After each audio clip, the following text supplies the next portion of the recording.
and it says you don't have a paid staff, yet you must negotiate for and obtain rented spaces, utilities, campaign material, candidates, etc.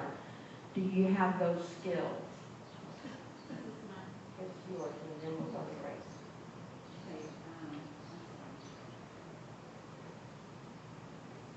I have already been doing this. The county chair position is very varied. We opened a new office in Williamson County, a year-round office. Our candidates are using it. Our partners are using it. Battleground Texas is using it. We have people from each of the campaigns are currently using it. It's a very important resource, and we're very happy to have it. We haven't had one since 2010. And I've been responsible for doing the negotiations for the phone and the internet and all of the mundane kind of stuff. But what's more important is that I have been mostly involved in making sure that our candidates and that our activists have a place, a home in Williamson County, and that we make sure that the things are there that they need for them to do their work. Thanks, Karen. Mr. Braden? Again, absolutely. I hate to give such a simple answer, but I think that this is, again, one of the many responsibilities of not the chair, but of the county party. No county chair should be signing current contracts without the approval of the executive committee. I think every EC member, current, past, and future, would know that.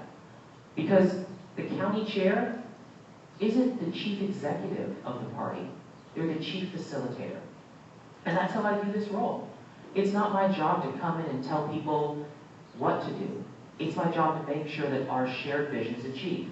So when it comes to renting an office space, absolutely.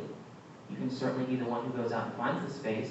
But I think that the candidates and the executive committee would all agree that the most appropriate place for an office to be would be in the most winnable district in the county. And I remember the great days, the good old days, those grand days when we had a 3,000 square foot office space. I remember the days of moving Wilco forward when, as research and communications director, I got to come into an office that couldn't fit 6 people with one on the floor in the hallway, but could fit 60 people with 10 phone lines running, everyone at every desk. And we had a professional storefront. I remember the days of us raising $52,000, $47,000, $45,000, having professional paid staff, and a true office that was open and staffed every day of the week by our volunteers and our executive director. When it comes to utilities, I have the heat on in the office. I've been up there. It is cold. I can't tell you how many times I've heard from campaign staffers. They're like, we can't afford $30 for heat. I don't know what's going on. I'm going to say that as county chairman, I'm at least going to ask the EC to turn the heat on. I'm not going to tell you I can do it by myself, but I'll ask for it. We need to have not just a space that has a sign on a business card, on a piece of tape, that says, Democrats are here, maybe call first. We need a banner. We need a billboard.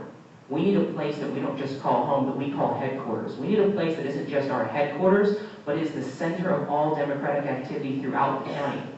And frankly, I think that place should be in Precinct 1. Our 49.7, nearly 51% most winnable district in the county that happens to share space with HD 136, and it's right next to 52. We can win elections, but we have to change the way we do our business. And as chair, I can absolutely negotiate your contracts, but I would only do so with the EC's direction in mind. And I think that's a huge change in how we would operate this party.